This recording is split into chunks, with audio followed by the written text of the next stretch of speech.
Yesterday, I went to a Veterans Day parade,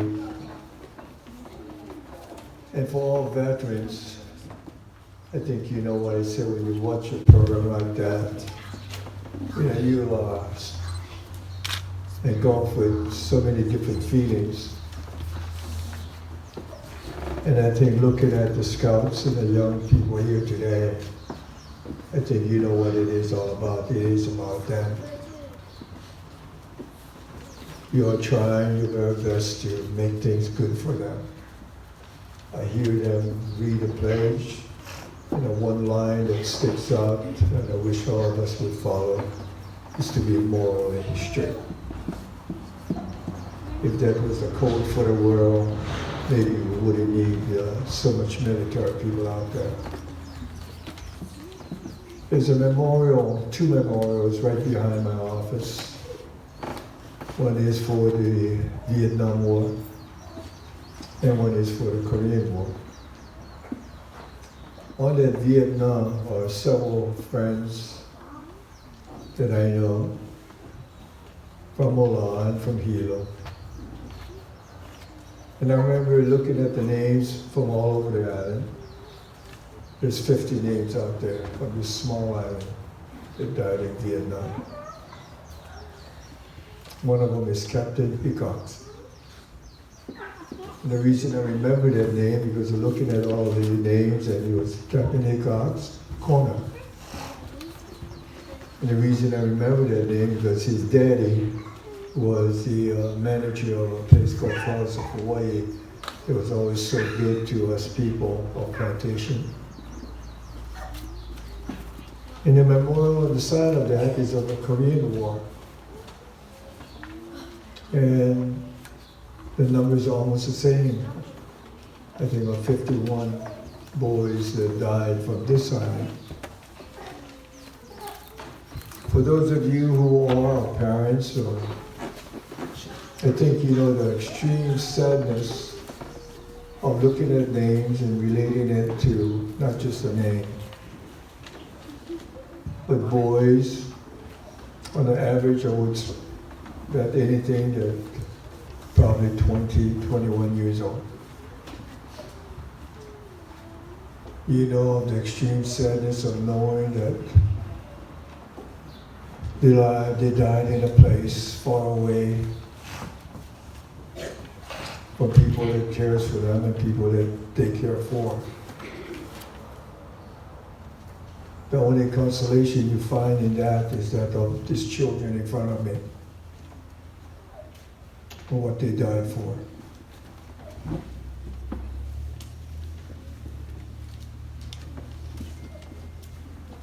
I've always said from here to Europe to Asia, South America because of jobs, that I always felt that war is our greatest failure. And as long as we think war is the answer to peace, we will always have wars. And we will always have tens of thousands of names, like the names in the back of my office, of young people, of boys and girls, representing a country that, with all our faults, I consider the most blessed country in the world, because we have a constitution that says one thing, of freedom. And the one constitution that says to get better. So those of us who criticize our country, and just think of that.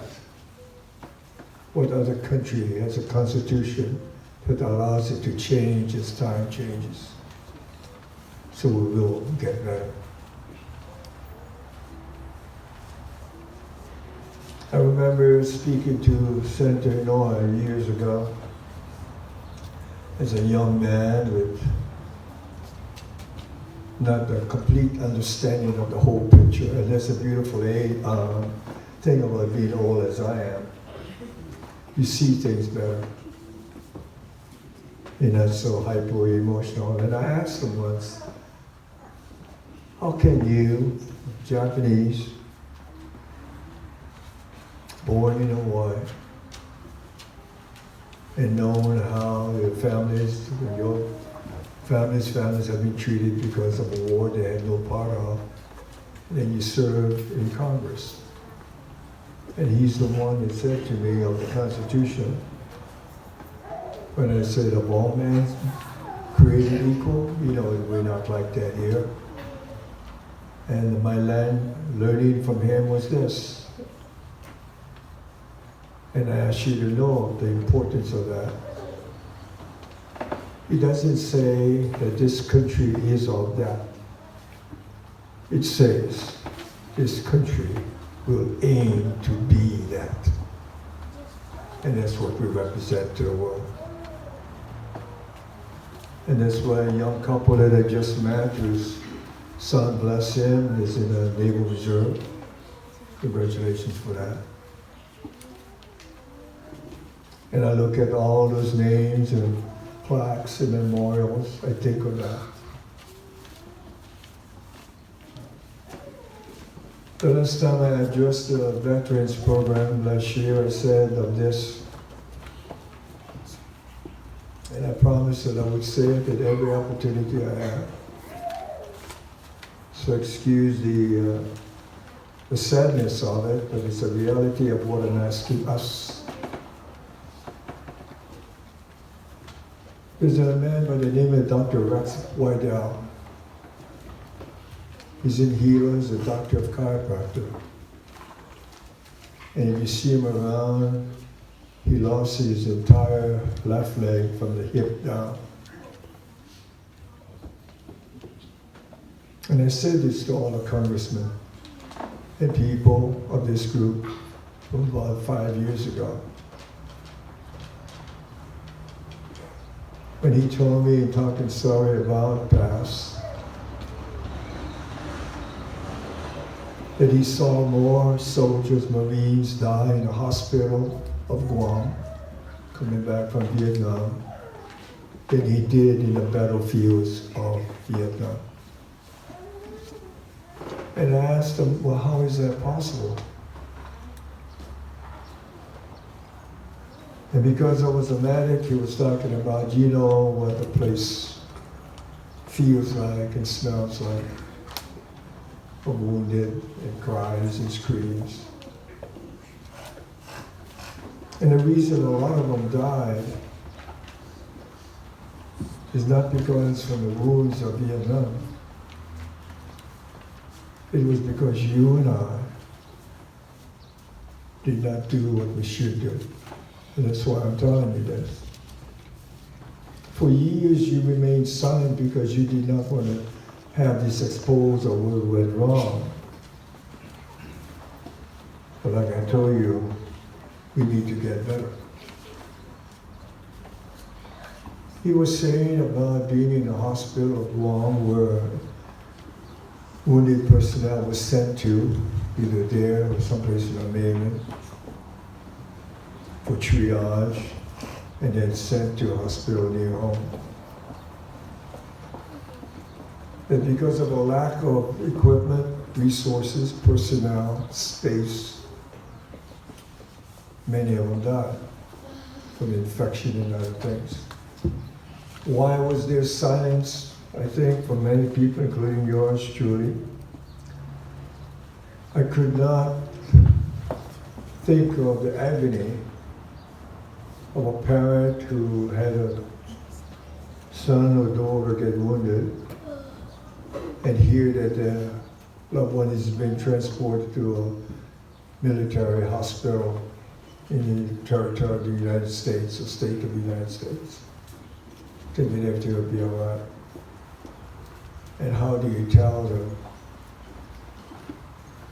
later on that they died, maybe not because of wounds, but because of lack of care? How do you tell them that? But it is important that I tell you and everybody else. Why? Because it is our responsibility to learn. because it is our responsibility that whenever we send our children to war, that we provide them with the best training, the best equipment, so they can minimize the possibilities of dying in battle. Secondly, we have the extreme responsibility of making sure that when they come back, if they're lucky enough to come back,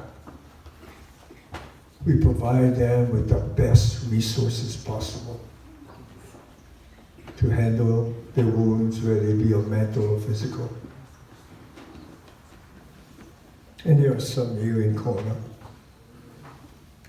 and every state and county in the United States. We need to be better in what we commit to this world of our children. Being here in this beautiful place of peace, I love it because it gives you an opportunity to sit, to meditate, and to feel, especially to feel. And not just be a day of one day.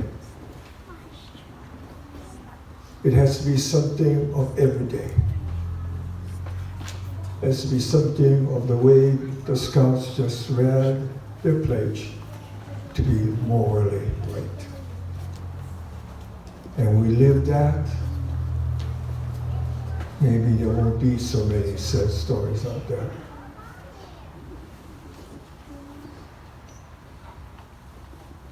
I know I should give a better talk of rah-rah. Like my wife says, I'm probably the most boring speaker in the world. And we joke a lot about who I am. You know me as mayor or civil defense and other jobs, or teacher, or coach. That's just my jobs. That's not who I am. Who I am is what you feel inside. We talk about people who don't know me, I think most of the people, because I'm not a very social person. Lord knows why I'm the mayor. I don't drink, never have, don't smoke, don't gamble, don't hunt, don't fish, don't bowl, don't play tennis, don't golf, don't go to movies. Boy, God, now you know why my wife says I'm the most boring. What do I do? Besides family and work, I love the peace, I love the calm, I love the beauty of nature's ways. I wonder about people who find of achievement in life, materialistic things. And I wonder why do we put so much emphasis on store-bought things. And I can sit by the ocean or by the forests or by the mountains all day and find the greatest of joy. I want to thank everyone who has anything to do with this day of remembering our veterans.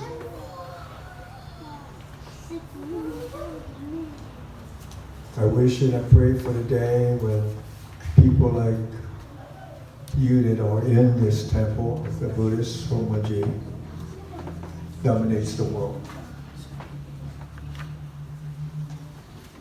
Read the pages that you just read and feel the pages. Think about so many on this island alone that died because of their pledge.